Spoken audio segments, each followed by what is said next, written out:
Hi guys, welcome back to my channel. My name is Janae and it's called Blooming Good. We were at the Fairways Orchid Show yesterday. It's a strictly buying show where there's many vendors and there's no real orchid judging or that type of thing. So yeah, we bought a few orchids. We didn't go crazy. And as you can see on my screen, I am showing you all different types of epidendrums. Now, the epi that we bought is something that we do not have. We've got the orange, we've got the pinks, we've got that. I've got this one here, this beautiful Annika Hassinger. We've got your normal orange one. We've got a buttercup as well, this one here. Over here, this one here is not as dark. Ours is quite soft yellow. Yeah, and then we got the purples and that type of thing. So what we did not have yesterday was this beauty. I'll show you that's the name of it. And I did do a short this morning of the beautiful colors.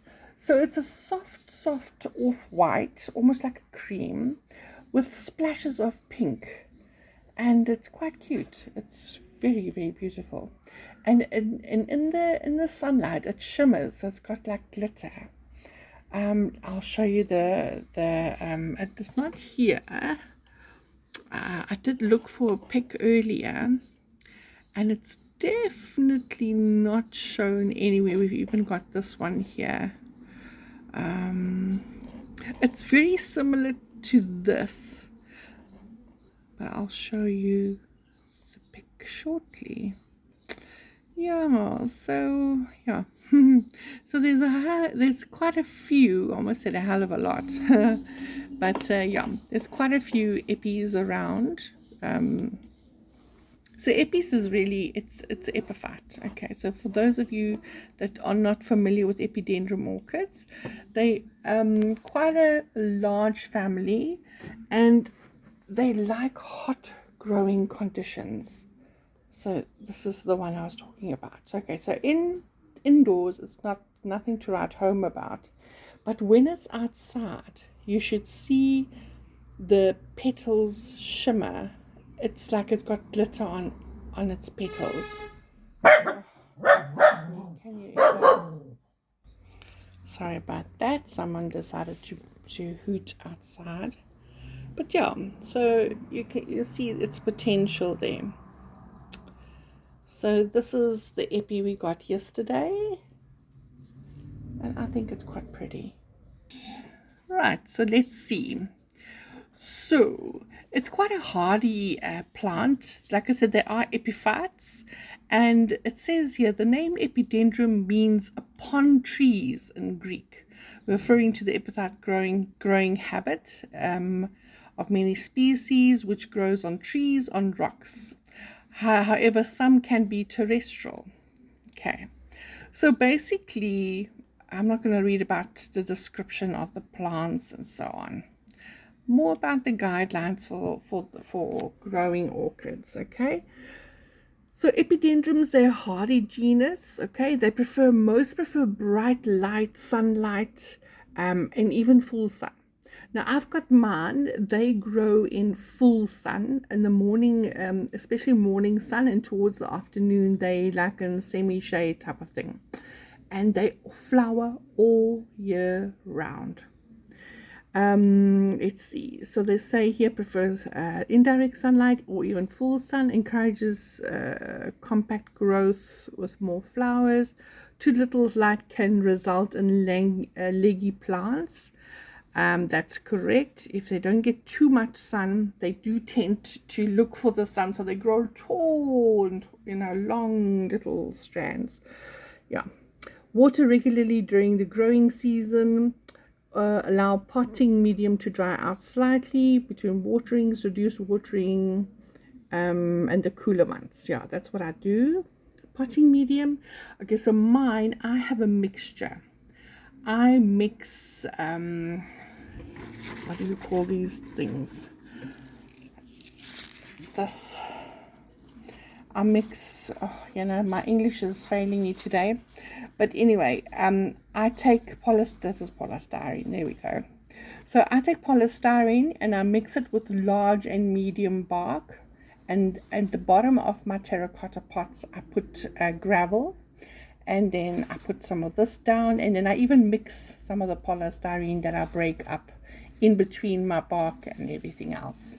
I do not put sphagnum because it does say here that your potting medium can be a mixed bark such as orchid mix, blend, perlite, gravel, sphagnum moss. I do not use sphagnum moss because we have our rainy season is terrible. It rains for weeks and weeks on end and the plant will rot.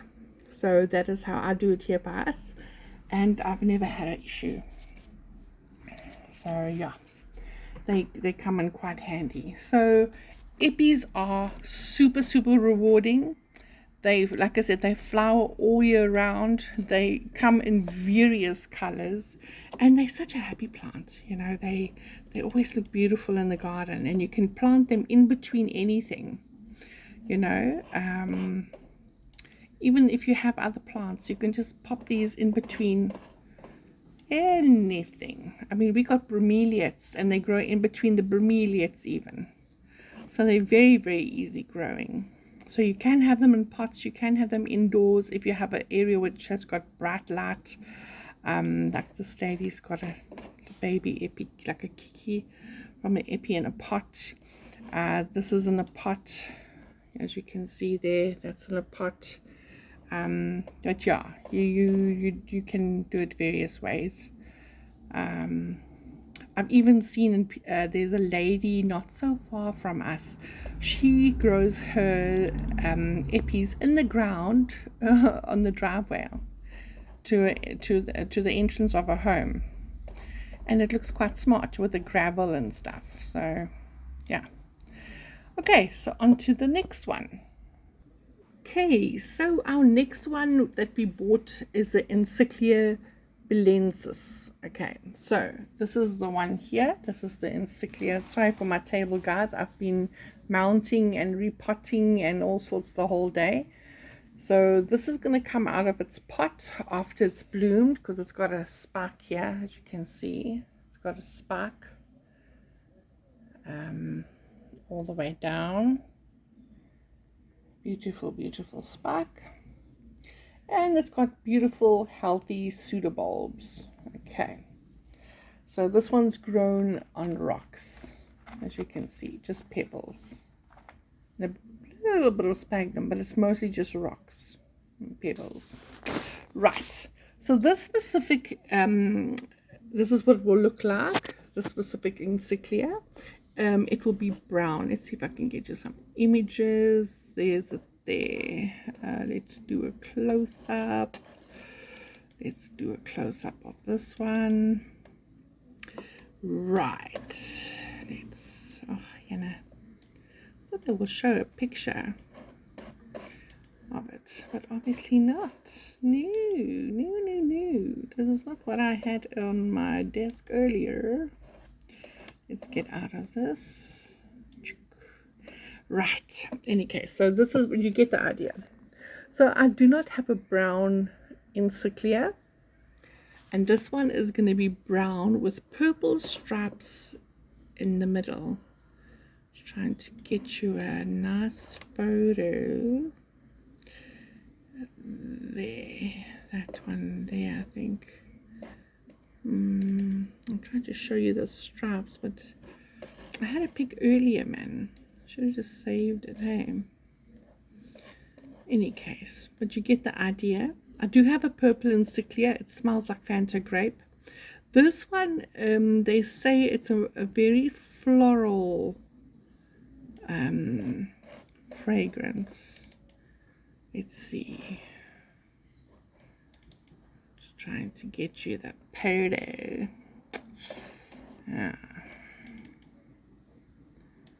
Come on, make it bigger. Okay, but never mind. Anyways, so you get the idea, but that is what it's going to look like. So when it actually flowers, I will do a short on it, so you can actually see it properly. So encyclias are super easy to grow. Okay, they are warm growing plants, orchids. Sorry guys, I'm trying to chew gum and talk at the same time. Okay, right. So encyclias, right, that's them all there. You get all different colors. So Encyclia bilinensis is a fragrant tropical orchid species, okay? They native to Central America, and they are epiphytes, okay? You also get some terrestrial ones as well, and their flowers last long, like in long, guys. So I've managed to get onto the site that actually explains and just describes the orchid. So general characteristics of an encyclia: the flowers. There are fragrant flowers, 3 to 4 centimeters across, in variable colors. They feature, okay, the specific one, they feature green or greenish brown sepals and petals with a contrasting white or pale lip. Often has purple or red stripes. So this specific one, I was told, is going to have like a purple stripe. So we'll see when it flowers. The flowers are borne on long, erect, arcing spikes that can reach up to 2 feet in length, and they carry 8 to 15 blooms. So this is quite a showy plant, guys. And as you can see, okay, I must just take the price tag off here. Okay, it's got long, thinnish leaves. Okay, so the leaves and bulbs, the plant has clustered, shiny, conic pseudobulbs that are topped by 1 or 2 leafy leaves. All right, so this is what they mean by coney bulbs. Okay, as you can see, they look like little figs. I don't know what else how else to describe that. Anyway, so the habitat. They are found in dry, shrubby, deciduous forests and open rocky areas in Mexico, Belize, Guatemala, Honduras. It grows as an epiphyte on trees or occasionally on the ground or rocks. Right. They're quite hardy. My other one, which is purple, that smells like Fanta grape, you cannot kill it, I promise you. Cultivation and care. Okay, light requirements. It requires bright, indirect light. Okay, my one gets morning sun, the one that I currently have. So we'll have to see what this one, how this one does, but I'll put it next to that one. So it requires indirect light similar to dappled sunlight. It receives okay, so we already went through that. Watering. During active growth in warmer months, water the plant regularly, but allow the roots to dry out in between waterings. So this is for all orchids, guys. Most of the orchids, they prefer to dry out. So it's not, it's not like something you have to remember. You can, I prefer to group my orchids. The ones that love a lot of water, I group together, and the ones that don't like so much of water, I group together. So it's easier when I do watering. I know which ones to skip, like your dendrobiums, for instance. Winter times, we don't water them as much. We prefer them to dry out a bit, and that encourages that blooms. If you water during the winter, you're going to end up with a lot of cakeys. So like I said, I tend to group my plants, so then watering is so much easier then. Right, so like I said, they prefer to dry out. That's for most orchids. During its dry winter resting periods, you see, there we go. So I can actually put this with my dendrobiums. They prefer also that dappled sunlight, morning sunlight, and then, and the watering is the same. Right, potting. Encyclia bilinensis can be grown in a pot with fast draining coarse medium or can be mounted on cork or on a tree fern slab. The roots are sensitive to being constantly wet and will not tolerate decomposing potting mix. So there we go. So that's why this, I see, has been grown on rocks or in rocky, and pebbles. So this basically allows it to drain very quickly. Okay, and also these pebbles, they don't keep the moisture as other substrate. So it's been doing quite well. Right, temperature and humidity. Right, here it says this is a warm growing orchid that prefers temperatures between 18 and 28, which is perfect because here it's always hot and humid. It thrives in moderate high humidity, ideally 50 to 70%. So that's awesome because the area where I am going to put this orchid is next to the riverside where it's quite hot and humid all the time, and it will do very well there. So if it is your type of thing in this how can I say in English, if this is your climate and if you have this type of temperatures, then this is an orchid for you guys, and the blooms last long. So that's awesome. My other one, I forgot its name now, but it's a purple one. Like I said, it smells like Santa grape. That the blooms of that last like 2-3 months. So it's awesome. Very nice orchid to have. Right, so on to the next one.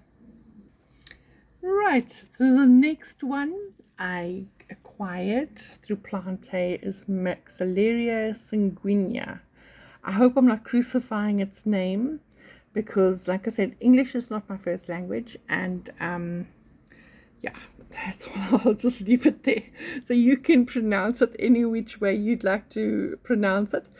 But I saw this online actually, and look at the flowers. Oh my goodness. I do have a mix, I've got two different Maxillarias actually. I've got the mini one, the yellow one, and I've also got the coconut orchid, the tenafolia. So this just grabbed me when I saw this. This is so beautiful. And it's got a soft floral fragrance. Just look at that.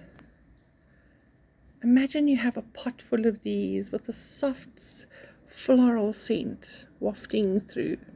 It is so pretty. I just love it. Look at that dark lip.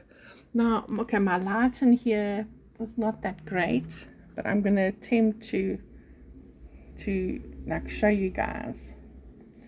Isn't this cute? It's tiny. I've got a very small plant. It's been flowering for a month now because that's how long I've had it. I've been, you know, when you have new orchids, guys, you have to quarantine them.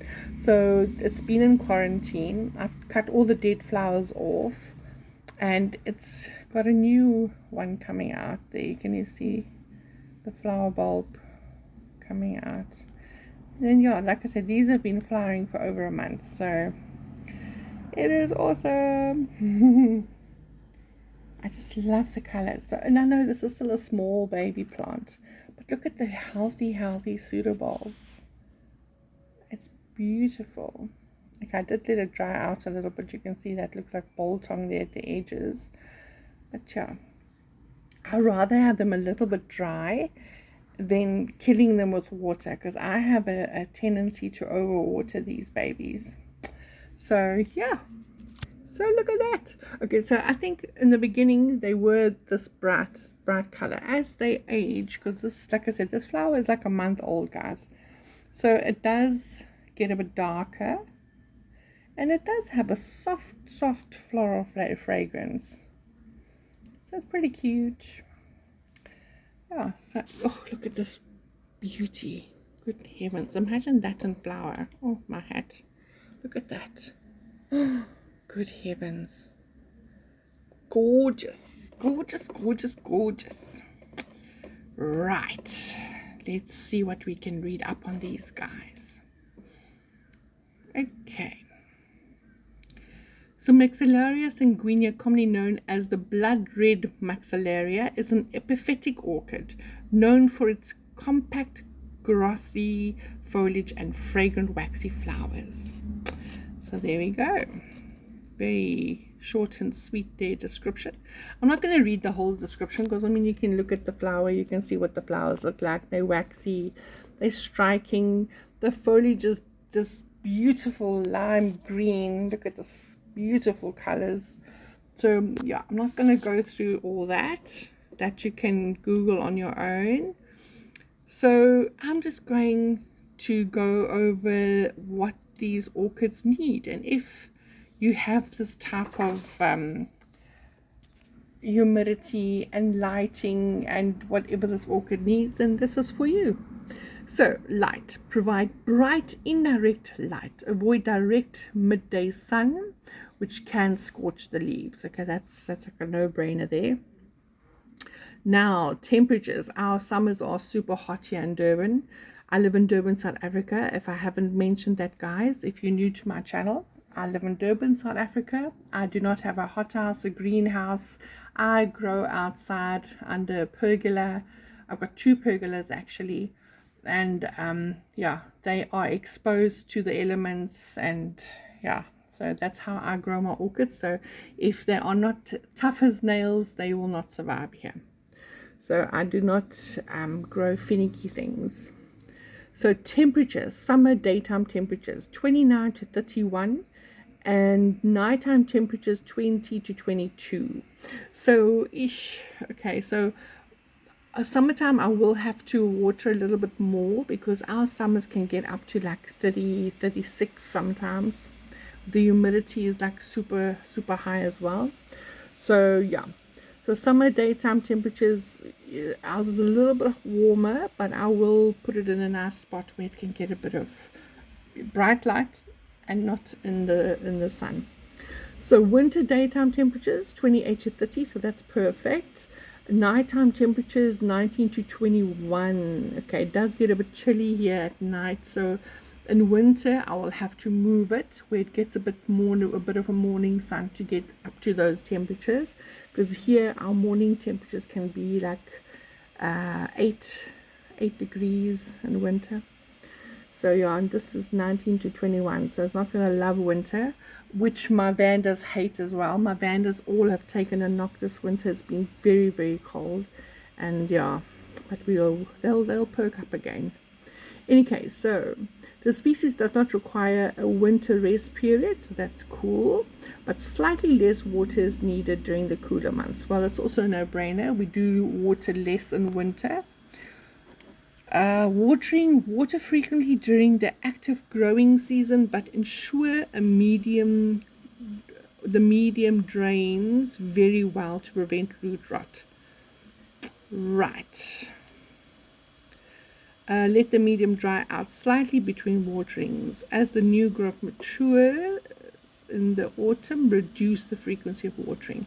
Humidity and air circulation, maintain high humidity of 70 to 80. So that is awesome. I will put them with my Vandas.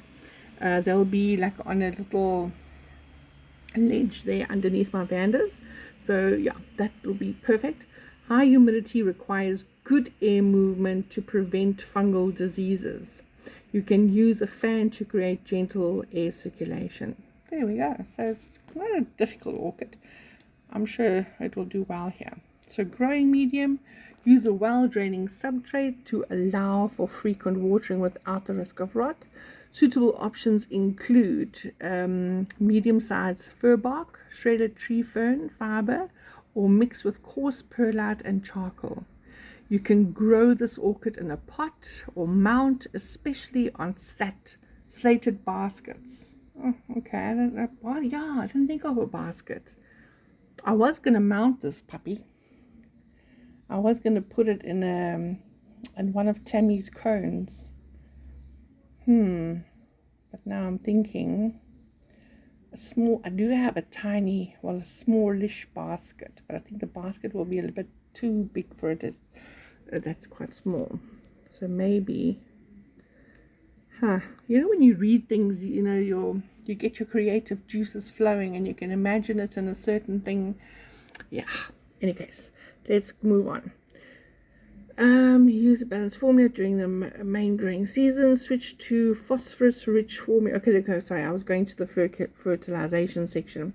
During the active growth, feed weekly with diluted orchid fertilizer. Use a balanced formula during the main growing season. Switch to phosphorus formula in late summer and autumn. Reduce or eliminate fertilizer during the low light periods and winter. So, one seckie. I was going to put it in here and just hang it, in between my vandas.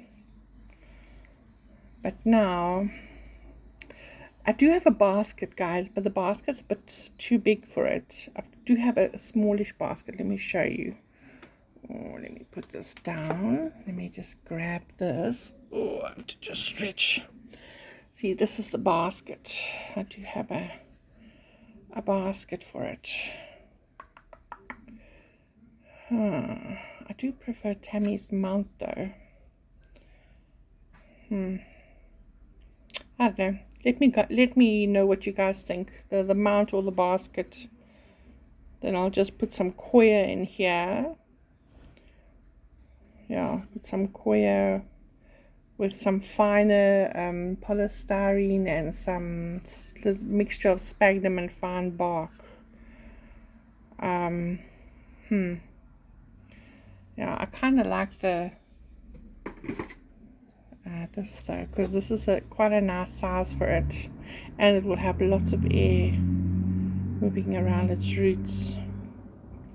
Let me know what you think in the comments. Then yeah, majority rules, obviously. If I get more votes for the cone, then I'll put it in the cone. If I get more votes for the basket, I shall put it in the basket. So you guys let me know. Okay. Right, the next one is a no-brainer, guys. For those of you that know me well, I am absolutely in love with anything with dots and spots, and I just love it.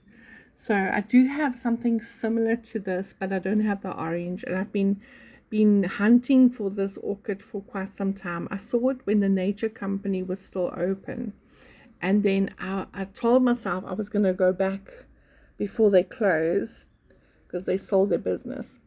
And I actually did go back before they sold their business, and I couldn't find it. And Peter had this, and it was just absolutely stunning.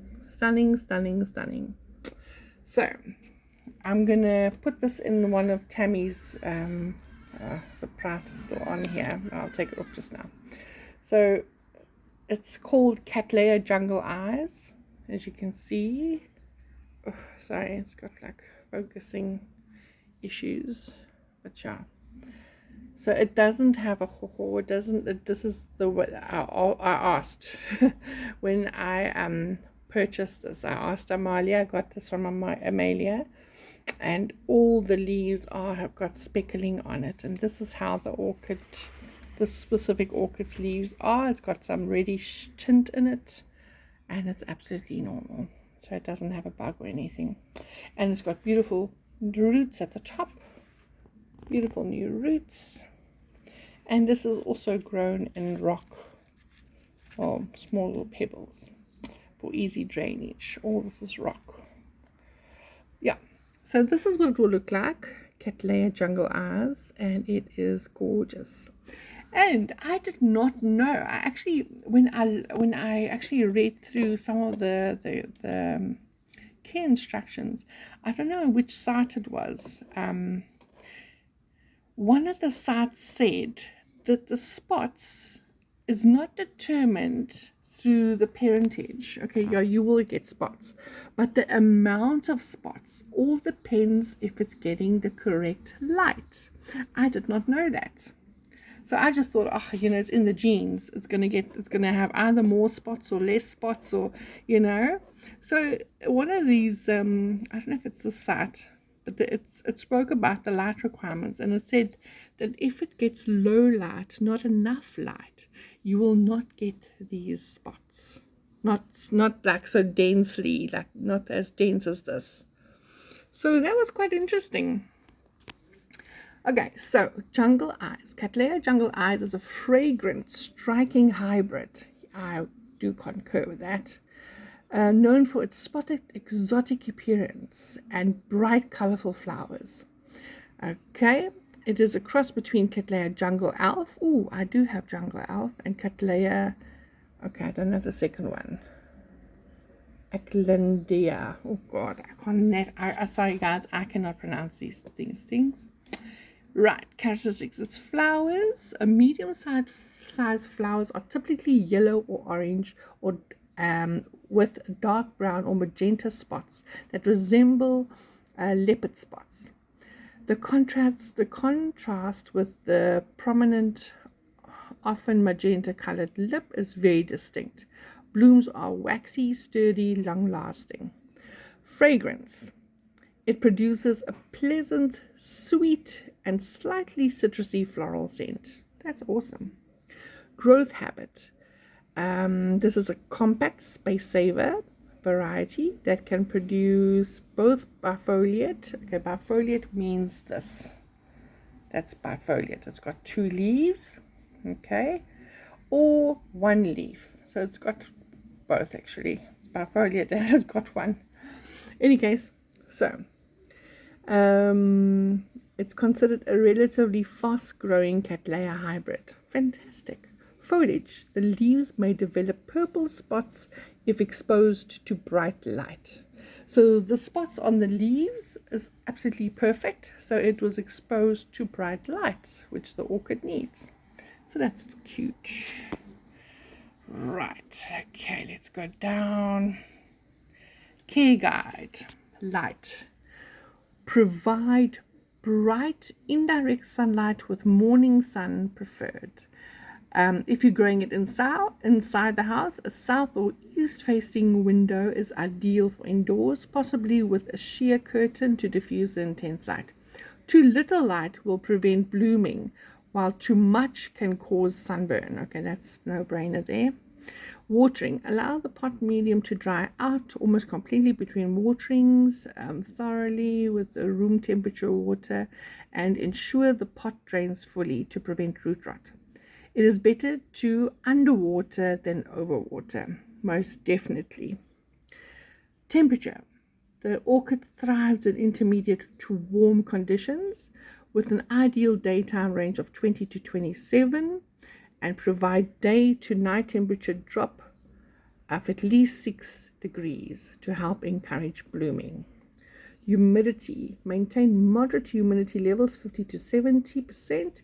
You can increase humidity by using a tray of pebbles with water, but make sure the pot is not sitting in water. Okay. Good air circulation is most important, especially in humid conditions, to prevent fungal issues. Well, that's a no-brainer for all orchids, actually. That's very good advice there. Potting medium. Okay. As an epiphyte Cattleya jungle eyes needs a coarse, well-draining mix. Suitable media include a mix of charcoal, bark, perlite, and high-quality sphagnum moss. I will not use sphagnum moss unless I'm mounting it. Fertilizing. Feed with a balanced orchid fertilizer at 1/4 to 1/2 strength every 2 weeks during an active growing season. Reduce or stop fertilizing in winter. Repotting. Repot every 2 to 3 years or when the plant outgrows its pot or potting medium begins to break down. Okay, that's actually for all orchids. So that's good. That's good advice. So most of your orchids, again, it's the same for all your orchids. So there's nothing special that you have to remember that you know that, oh, I need to keep this one separate and that one that, you know. Right. Nia Baba. Sorry, guys. Okay, so this is just a close-up of what we can expect from this plant. So it's going to be a very beautiful, striking yellow with purple dots. So that's cute there. Right, let's go to the next plant. Okay, so the next two that I got were juvenile vandas. They're not fully matured yet. So these are the parents of the vanda. It's a Sandriana mixed with the Willis, and it's going to be a surprise when it's going to flower. So we don't know what the flowers will be like. It might be like a cluster like this. Cluster of chips. Sorry. It might be a cluster like this with that type of speckling, or it can be a mixture. So it's going to be so cool. So yeah, and these were very, very cheap. I got them from Rudy, and Rudy, he bought from Auntie Mel. And then the second one I got was this one. So I put it on my hubby's phone so I can make a label for it. So the second one was this. These are the parents, and then we'll see what the flowers will look like when they start flowering. So that's going to be so cool. So we can expect flowers next year. So yeah, we'll see. So I think it's quite pretty. It's a beautiful pink with this very grapey color with the blue in the middle, with this Aurelia color in the middle. And then this one as well. It's going to be this cluster of the Willis with the Sandriana. So it's going to be quite pretty, I think. Something different, because I have so many Vandas and they're all different. There's not one that's the same. So yeah, they were like 180 Rand each for the juvenile Vandas, and I thought that was a very good price. And I always buy from Rudy, and he always has good stuff. So that's sweet and short. I'm just going through the plants quickly because I don't want to waste your time, because I don't want to make you guys sit through a video that's like over an hour long. Okay, so that's why I'm going through these orchids quite quickly and giving you the facts. So a lot of people have actually reached out to me and asked me, where did I buy this and that, and how do you grow these, and they wanted to know a bit more. That's why I'm going through the care instructions and where to get them and stuff like that. So yeah, just bear with me. I'm almost done. I've got 3 more to go. Okay, let me just get you the next lot. Okay, so the next orchid is something different. I don't have this in my collection, and I'm going to take a chance on growing it because most of my orchids are hot to intermediate. I do have some that is cool growing where I am experimenting with my environment, because the one side of the house where the river is quite hot and humid and always clammy, and then the other side of the house I've got this brick wall and it's always cool there. So I've put some of the cool growing orchids there. So far so good. I haven't killed any yet, but yeah. So this is something new as well. I've got so far I bought 3 species yesterday. I like species. Anyways, so this is called Penalia densa. Penalia densa. Sorry for the car. People are driving past our house quite fast. So this is what it looks like. Okay, let me just put this down.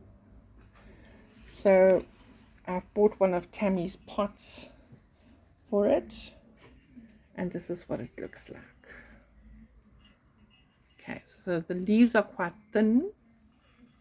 It's very much as thin as you see, now I have to think, like your cymbidiums, maybe thinner than a cymbidium leaf. Okay, so that's what it looks like. Okay, I still need to pot it. I did water it this morning. Right, so the Penalia densa is a species orchid known for its small cup-shaped flowers. It is an epiphytic or lipophytic, meaning they can grow on rocks or trees. Let me just show you what the potential will be. Look at that. Isn't that gorgeous? Oh my goodness, I think it's gorgeous. Let me see if I can find you some more pictures.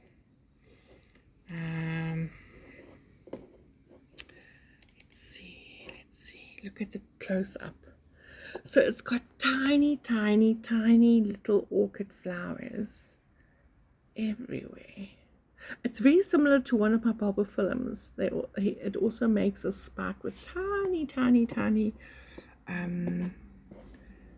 flowers. Let me see if I can get into one of them. Let's see if it shows us. Okay, this is not really what I wanted to show you. No, man. The site is lying to me now. Let's see.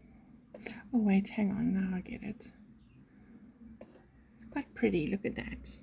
This is one of the flowers close up. It's pretty, hey? Oh, I think it's pretty. In any case, oh, cook, what happened now? Oh, you know. Okay, I got lost. Give me a minute. Give me a minute. Okay, I managed to fix the computer.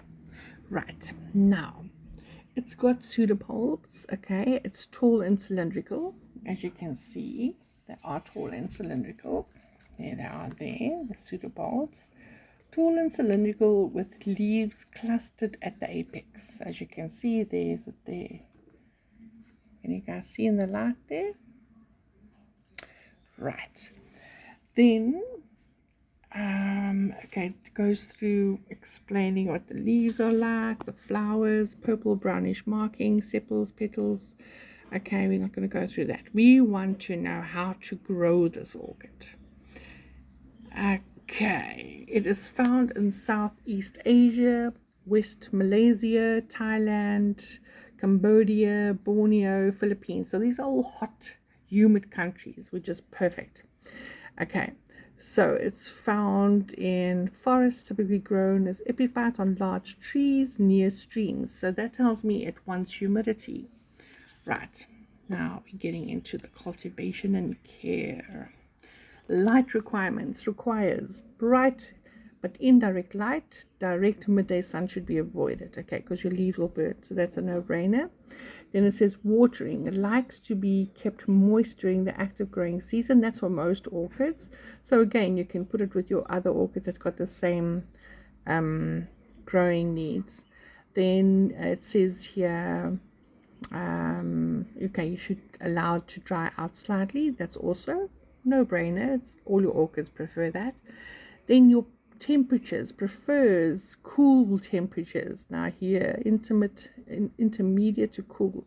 So this tells me I need to move this to the other side of the house. So I can't have it with my cattleyas and other plants, but prefers higher humidity. Okay, so fertilizers. Fertilize regularly during the growing season with diluted fertilizer. Okay, so most times we do feed our orchids, how can I say, with the diluted mix, if you will, because we don't want, because I feed every week, so I do it weekly, if you call it like that. But yeah. So it says here, it was previously classified under the genus Eria before the genus Beniala. So again, the name has changed. So this was the Eria. So Erias, if you look up Eria, we will get more pictures. Why did they just say that in the first place? So Eria, let me show you guys. Beautiful, beautiful area there. So look at that. This is what our plant will look like and when it flowers. So it's gonna be spectacular. Look at that. Looks like a what do you call it? The octopus. Haha. But just imagine your plant sitting in this pot with all these flowers coming out from the pseudobulbs. It's going to be beautiful. So yes, guys, I have got an area. So that is fantastic. Let's see this picture here. It will allow us to look at that picture. Look at that. Okay, it's thinking about it. You know, there we go. So just look at that. It's gonna be beautiful. Well, I'll keep you guys up to date. Hopefully I won't kill it. Right, guys, this is the next one that I got. I got it with this maxillaria at the same time.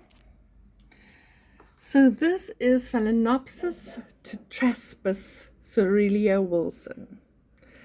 It's got a long pedigree, as you can see. It's beautiful. Oh, my hat. When I saw this online, I said to myself, you know what, Janae, you are not a Phalaenopsis grower. You cannot grow a Phalaenopsis to save your life, because I had them all in the house and they grew like fungus, but they never flowered. And then lo and behold, I put them outside. I mounted them on bark and on stumps, and they just took off. So then I thought, okay, fine. Since they enjoy the outside life, I'm going to buy this little one and put it in a cone and hang it outside with my others. So I've got this from Plantain Orchids. It had quite a few flowers, as you can see. It's been flowering for quite some time, and this is the last little flower that's left. And like I said, it's been flowering for a while. So shame, this little dude, as I'm just waiting for that last one to fall off, and then my hubby said, oh, you know, I just plant it, man, just repot it. In any case, I've got a beautiful mount where I'm going to put this onto one of Tammy's cones, and I'm going to hang it outside. Yeah, but look at it. Oh, it is gorgeous. Someone in our orchid club has got the maroon one, like this. It's got maroon coloring, but I prefer the purpley gray soft colors. It is just beautiful. So let's see. I hope I'm not going to kill it. I'll be devastated if I do kill it, and that's it for me and Phalaenopsis. But in any case, so then my next one, if I can grow this one successfully, then my one that's been on my list for yonks and ages and ages is a Bellina. I know it's probably a common Phalaenopsis, everyone's got it, but like I say, guys, I'm not good with Phalaenopsis. Only now lately that I've mounted them outside that they actually rebloomed for me, and I've got quite a few outside in spark. So once the flowers are open, I'll do shorts with them. There's 1, 2, 3, 4, 5, 6 in spark outside. So yeah, that's why I got the courage to buy this one and to try it. So this little dude, Phalaenopsis tetraspis F. Cerealia Wilson. Phalaenopsis tetraspis Cerealia Wilson is a specific clone of an orchid species known for its variable indigo to silver blue flowers.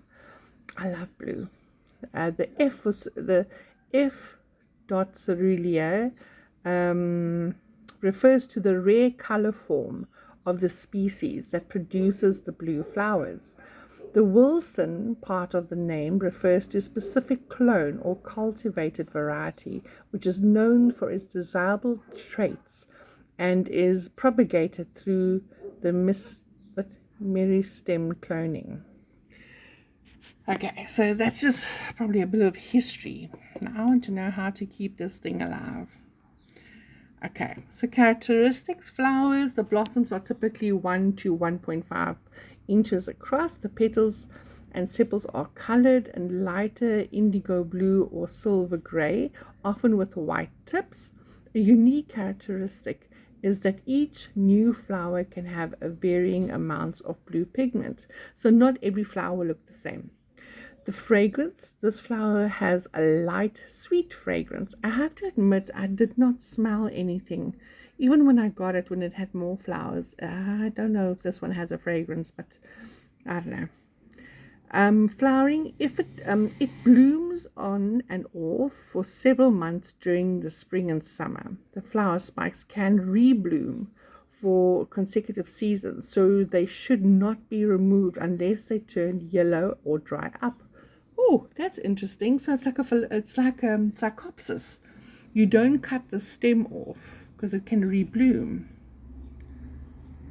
That's interesting. Okay, so that's cool. I didn't know it can do that. So I learned something today. The species Phalaenopsis tetraspis is native to northwest Sumatra, where it often grows in mangrove swamps. Oh my gosh. Mangrove swamp. Can you believe this beautiful orchid? You get it in a swamp. It grows in swampy areas. Who knew? Right, care. Okay, let's see. Light. This orchid grows best in partial shade, where it receives bright indirect light. Should be okay, so direct light should be avoided. Okay, all valleys. Temperature, it thrives in warm conditions with an ideal temperature of 18 to 24. Okay, so it can go with the guys on the side of the house where on the river side. Watering. When planted in sphagnum moss, allow the moss to become almost dry before watering. When planted in bark, water thoroughly and then let the media dry out completely. This variety grows naturally in humid, brackish water environments. So consistent watering is important. Okay. Okay. Okay. So, okay. I have to rethink where I'm going to put this guy if it needs more watering. Because obviously I'm going to put it in a cone with some bark. I don't want to put too much of sphagnum. I'm scared I'm going to overwater and then I'll kill it. Okay, so I'll put a little bit of sphagnum with the bark mixture. Okay. I'll still keep it where I wanted to put it with the other fellies that I put in these. By the way, guys, for you guys that grow fellies, these are beautiful. She has 3 different sizes. She's got one bigger than this, and then she's got a huge cone. And let me tell you, I've planted mine and I've got another mini. It's in the specific cone and it's doing beautifully. So yeah, that's going to be an amount. Right, so you can get those from Tammy. Right. Let's see. I'll show you Tammy's details closer to the end for those of you that want to contact Tammy. Yeah, but her mounts are beautiful and I tell you, the orchids just love them. Okay, so let's see. Okay, fertilizing. Balanced orchid fertilizer can be applied every 3 to 4 weeks. Okay, so this one doesn't like too much of food, but I can put some slow release pebbles in there. Container. Many growers use sphagnum moss in clear pots, which allows them to monitor the moisture and the roots. Okay, well, this dude's gonna go outside because, guys, orchids do not do well in my house. I've got tiles and our house is cold. You know, in summer it's the best place to be. In winter you want to die. It's so cold in here. So yeah, look how pretty. Oh man, this is gorgeous. I hope I'm not going to kill this one. Really. Out of all of these that I bought, this is by far my favorite one, just because I love blue. Oh, and it's gorgeous. Look at it. It's more blue than purple. Can you see? It's like it's beautiful. Any case, hopefully I won't kill it. And then the next favorite orchid I bought. All my orchids are favorites, guys. It's difficult to say which are not favorites, you know. You buy them because you love them. I mean, we spend so much money on these things. Now I'm just thinking, there we go. Can you see what I'm clicking on? These you do not find for sale in South Africa. If you do see them for sale in South Africa, you grab them with 2 hands and you stand by the till to pay for it. Because these guys, the only way I've ever known to get hold of these guys is when somebody is fed up with their collection and they're actually selling their collection. Look at that. Or someone has passed on and the relatives don't know what to do with the plants and then they sell off the collection. And look at it close up. Isn't that weird and gorgeous? Oh, I like weird things. Any case, so when I saw this at, now I must think now who had this. Nico, he owns Kinley Orchids. They're based in Westville, for those of you that are local. He's also on Facebook, and yeah, he's got some lovely plants. Excuse me, guys.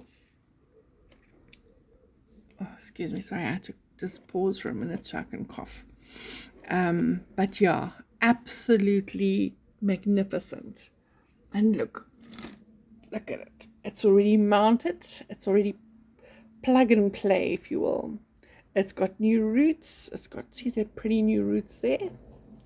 Gorgeous, gorgeous, gorgeous.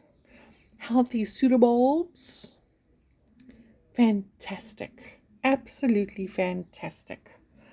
First, when I saw it, I'm telling Hubby, I said to him, that's a bobophyllum. He said, yeah, but you've got bobophyllum. I said, yeah, but let's just see what type of bobophyllum, because there's so many different ones. And there's another bobophyllum that I'm after, and it's sold out online. Now, you know, it's difficult to get them. It looks like a Dutch shoe. You know, the klomper, I don't know what you call them in English, clogs. It looks like a clog. I want that bobophyllum. So I'm hunting for it. When I do see it one day for sale, I want it. So I think I saw it on, I think it is on Melissa Loves Orchids. She was at Coral Smith. And I think Nelson also had it now, Nature Nell. He also featured it at Cruel Smith, where they had the bobophyllum. I forgot the name now, man. Anyway, but the flower looks like a huge clog. In Afrikaans we call it klomper.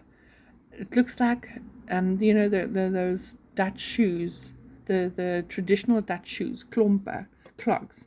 In any case, that's the only way I know how to describe this flower. I want it. But in any case, yeah, one day I'll get it. But in any case, so like I said, this is what it's going to look like when it flowers. So I'm so chuffed that I saw this, because you know why? It was like tucked away in the corner there. When you walked past Nico's stand, he had all his vandas and more vandas, and he had like cattleyas and things, and it was like hanging at the back there, you know, like hidden away type of thing. And I'm so glad I saw it, because there was only one. But anyway, so yeah, but Nico did say he's got some other stuff. Sorry guys, if you hear noise, my hubby is working in the garage. He's got like a machine shop there, and he's working on some orders that need to go out. So I do apologize if you hear machining noises and stuff. It's just hubby working. Any case, so Bulbophyllum medusa, commonly known as Medusa orchid. It's an epiphytic orchid native to the humid lowland forest of Southeast Asia. Everything comes from Asia. I must go live in Asia. It gets the striking name from its unique flower clusters, which resembles the mythological figure Medusa's head of snakes. No, it does not. How can they compare this beautiful plant to Medusa's head? Never. Okay, I can see maybe the foliage, yeah. But shame. Poor flower. That's a close-up. They're so mean to say that. But in any case, it is what it is. They've named the plant already. Nothing I can do about it. Okay, let's see. Features, flowers. The most notable feature is the oh God, guys, sorry, I'm Afrikaans. I cannot read this. Cluster of 30 to 100 creamy white yellowish flowers. Each individual flower has long, slender, thread-like lateral sepals that can be up to 15 centimeters long. Holy smokes. Given the cluster a disheveled, snaky appearance. Okay, now I understand why they're calling it Medusa. Bloom time and scent. This species, oh yay, it's another species, typically blooms in the fall or early winter. Oh, it's gone or done. Or, okay, yeah, so see here, it has already bloomed. Can you see this little, that's where the bloom was. Okay, so it's bloomed already, so I have to wait for next winter. Okay, but that's fine. The flowers have noticeable musky or unpleasant odor, which attracts its specific fly pollinators. Ew, okay, I did not know that. I know some bobophyllums have got smelly flowers. The ones I do so far, touch wood, none of mine smell. They all have lovely fragrances, the ones I have. Plant structure. It is a creeping or rambling orchid with a rhizome that spreads out over its growing medium. Small walnut-sized pseudobulbs emerge along the rhizome, each supporting a single stiff dark green leaf, which is true. There's it there. Okay. Let's see where we're going to hang this dude. Habitat and growth. Right. Now, native range Bobophyllum medusa is found in countries including Malaysia, Thailand, Borneo. Okay, so again, it's going to be hot, humid, so that's cool. Growth habit. An epiphyte is naturally grows on the trunks and branches of trees, thriving in warm, humid conditions. Yay! I can hang it in between my vandas. So that's like a no-brainer there. It's going to love it. Okay. Cultivation requirements. Light. Prefers bright, indirect light. Direct, harsh sun should be avoided, especially during midday. Okay. So where my vandas are, I've got double shade cloth over, but it's always humid and hot there. Watering requires constantly high, humid, and frequent watering. Perfect for the plant because the vandas, they get watered every day. The potting medium should be allowed to get wet. Okay, mine's luckily it's mounted, so I can water it to my heart's content. I won't kill it. Allowed to dry out between waterings. Use reverse osmosis. Okay, now I do not have distilled or rainwater. If it rains, it rains. It will get wet when it rains, but otherwise tap water for you. But growing medium, due to its creeping habit and shallow root system, it is well suited for mounting or growing in a wide, shallow pot or baskets. A potting mix that retains moisture like sphagnum moss or moss and bark blend is recommended. Temperature. It is a hot grower, meaning it prefers warm to hot conditions. Yay! Feeding. Benefits from regular diluted fertilization. See? Perfect. It'll go well with my vandas. So that's like so easy. Additional facts. Alternative names. This orchid is also known by its synonym. Okay, I'm not even going to try and pronounce that. Okay. Resilience. It is not the most resilient of orchids and can take some time to recover if it experiences a setback in its growing condition. Okay, well, we will try our best. Popularity. It is unusual and remarkable looking flowers and have made it a popular choice among orchid collectors. Haha! Well, of course you are popular, my butt. I think you're pretty.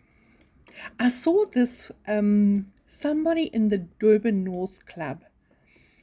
I don't know if you guys saw that video. Yes, now I have to think which show it was. I know it was somewhere in Durban North. There was somebody that had this orchid, and I can't remember if it was mounted or if it was in a pot, but it was magnificent, absolutely magnificent. Yeah, so when I saw this, I was like, oh, Christmas came early. So I'm so happy. So I'm very, very happy. As you can see, guys, the orchids that I'm getting is not your typical run-of-the-mill orchids. Because I'm running out of space, I'm starting to get a bit picky on what I'm getting. So it has to really, really stand out for me to buy it, to have to want it because of the space. And obviously, if it's something totally different and out of my wheelhouse, then it's got, I'm ticking the boxes off in my head when I'm looking at the orchids. So yeah, there was some other orchids that was beautiful. Don't get me wrong, Plante brought some stunners, absolutely, oncidiums, and gosh, what's her name, Amelia, she had the most beautiful cymbidiums. Oh my goodness.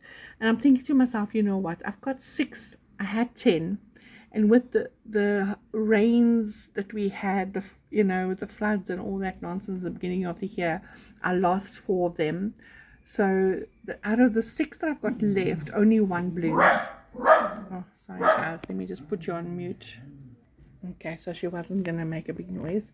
Any case, so yeah, so I thought, do I really want to spend money on another cymbidium? Yes, it is absolutely mind-blowing beautiful, but they need the cymbidiums I have. Unfortunately, when I bought them, I didn't ask the right questions. I am still new in orchid growing. I've only started growing since 2020, and yeah, so I don't know everything. I still find my way around. I still make a lot of mistakes. I will show you some just now. Yeah, which I'm going to rectify today, by the way. So what was I saying? Yes. So when I didn't ask the right questions when I bought the plants, and that's why, guys, when you buy orchids, you must ask the questions. Think of your environment. Think, what will it suit this orchid? Especially if it's cool growing, warm growing. You need to know what your environment is like. Yeah. So that's how I choose my plants. But in the beginning, I didn't know all these things, and I just bought everything that my eye saw, And back at the ranch, like I say, these cymbidiums that I've got are all cool growing orchids, which means they need that temperature drop. And our winter here in Durban is not the same temperature as in Maritzburg and Hillcrest and Kloof and Gillets, that they are much cooler than we are down here, which is not far. It's not even a 20-minute drive, but the temperatures, the climate is so different, even though it's just 20 minutes away, So the ones that I've got needs that temperature drop for it to start encouraging a bloom spike. So anyway, that's how I just thought, you know what, I'm not going to buy more cymbidiums, even though they were the warmer growing ones. Amelia did say that these are the warm growing ones. And there was one specific one, I was like, oh, it's so beautiful. But you know what, I was like, no, you've got cymbidiums, even though they're cool growing. I found a way to basically, how can I say, encourage the spike. So yeah, I had one in bloom. I did make a short of it. It was a pink one. The other ones didn't spike for me, but we'll see what happens next year. Any case, so yeah, so I decided, no, let's get something different, except for the epis we've got. But my hubby, he loves the epi. He chose the epi, he chose the 2 vandas, and he chose the area. This already forgotten its normal name, something with a P. Yeah, Penalia densa. It was previously known as Area densa. Yeah. So yeah.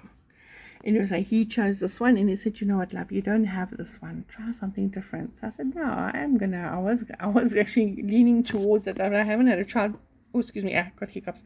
I didn't have a chance to actually like go through everything that was in the crate because she had so many cuttings of her plant that she divided, and she was selling them for cheap, very, very cheap. And she had some other ones as well. She had some beautiful oh, what is the name of that plant? Oh, it will come to me just now.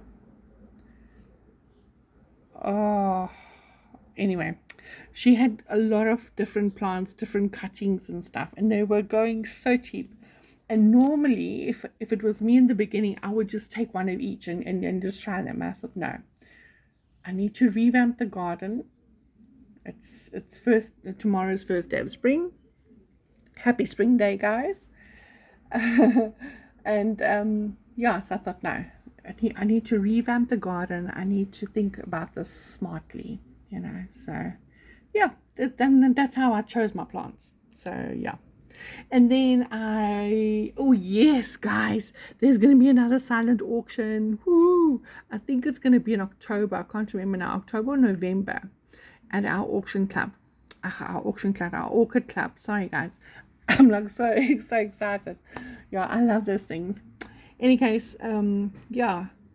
And what else? There was something else I'm forgetting. Oh yes, how can I forget? At our Orchid Club meeting last weekend, some of the guys brought some of their plants in that they like splitted and they were selling them, and yeah. In any case, so I thought, let's take a chance on this one. It is gonna be a beautiful, beautiful, I know it's a Cattleya of sorts, or a Rinco Cattleya. Let's see if I can find it. Rinco Cattleya. See if it will come up. There we go. So it is going to be this flower, but with a very fluffy, frilly lip. Like it's going to have the lip from the Digbyana, that fluffy, furry lip. It's going to be this flower with a very fluffy, furry lip. That's how I was explained this plant will look like. So I got it cheapest chips. I think it was 80 Rand, and this is from our this is what it looks like.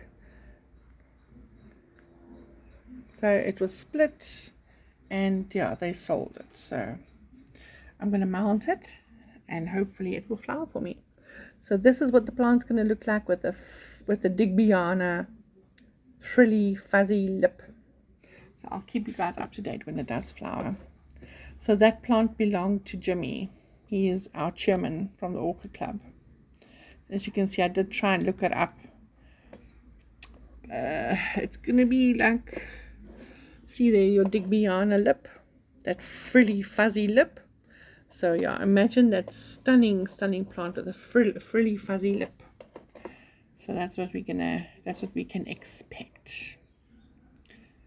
Yeah, there's some beautiful plants, Yeah.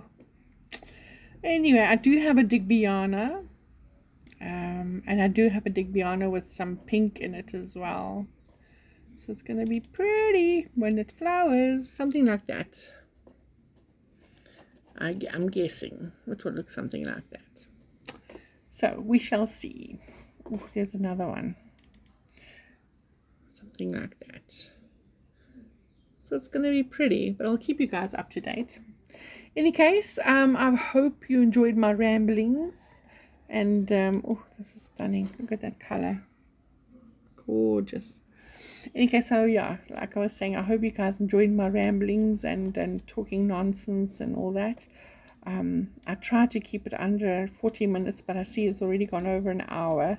Even though I tried to just rush through everything, it didn't work. Oh, look at that lip.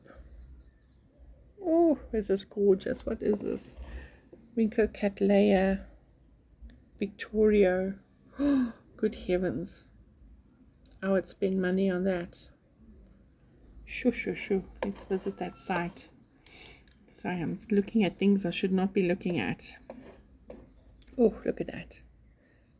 Gorgeous. Oh my goodness. Oh my hat. Can you guys see that? Is it focusing nicely? Oh, good heavens. Yo. This is beautiful. Holy smokes. That is really nice. Okay, guys, well, let me not keep you any further. For those of you that did go to the Orchid show and sale yesterday, I hope you enjoyed yourself. There was many beautiful things there. And yeah, if you go to things like that, you really have to stick to your list, eh? Otherwise, you're going to get yourself into trouble.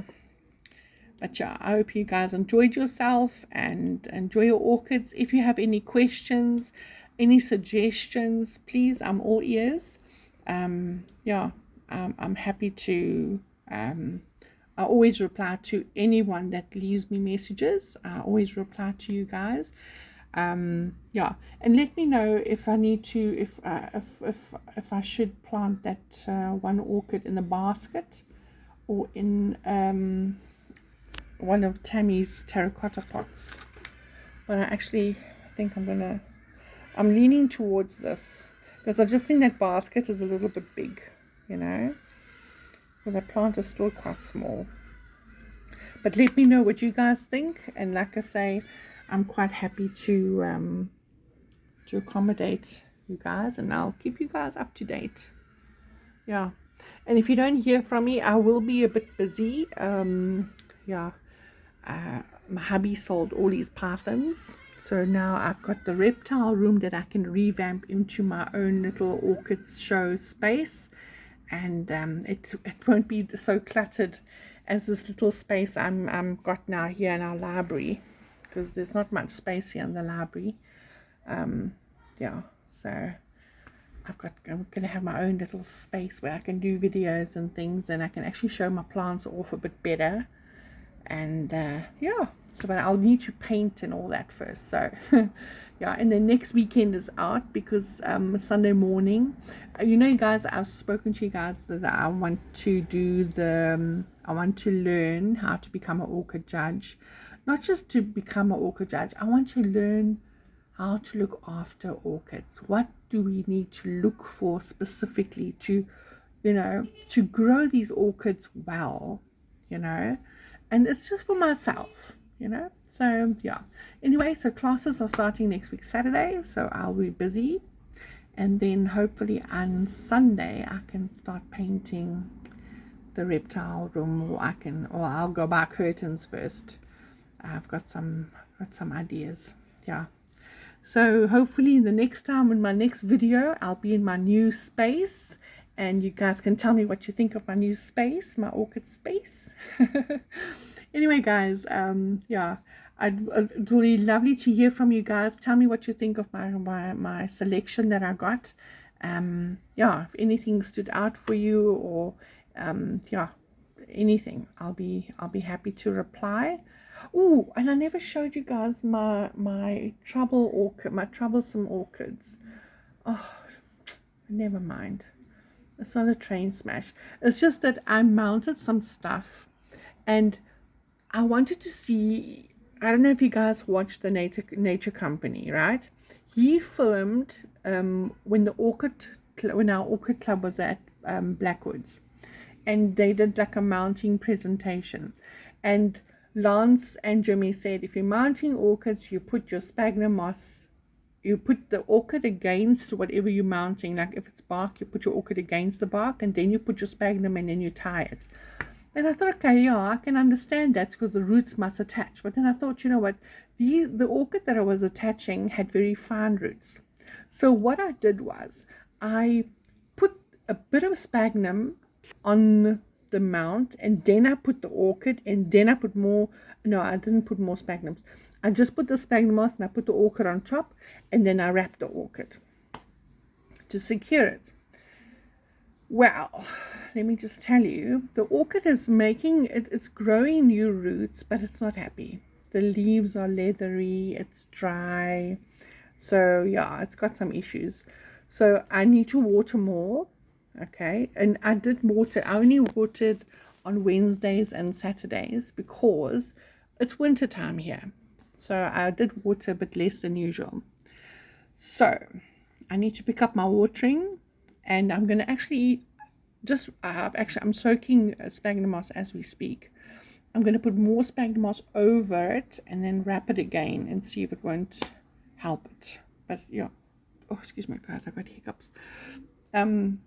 Yeah, so it is a bit leathery, it's not looking so great, and yeah, but I'm hoping that it will recover. So that is my problem orchid. Sorry that I'm just showing you this beautiful picture on my laptop. It's just that I don't want to pick the phone up and show you my face because it's hot in the house. I had the heater on earlier because, like I said, the house is quite cold. You know, it's tiles throughout. So yeah, in any case, now you can see me. Any case, so yeah. So yeah, okay, I'm gonna sign off now. I'm just blabbing and talking nonsense now, but guys, reach out to me if you need to know anything, or if you want to tell me anything or suggest anything. I am all ears. Yeah, or if you feel that I should, yeah, let me know what I should grow these things in. But this one, I've got a beautiful pot that I'm going to put some a little bit of sphagnum, not a lot. I've got some medium bark. Yeah, I'm going to sort these guys out. Anyways, have a good afternoon. Have an awesome Sunday, guys. And I will chat to you soon in my new orchid space. I'm Janae from Blooming Good. Take care. Stay blessed. Till next time. Bye-bye now.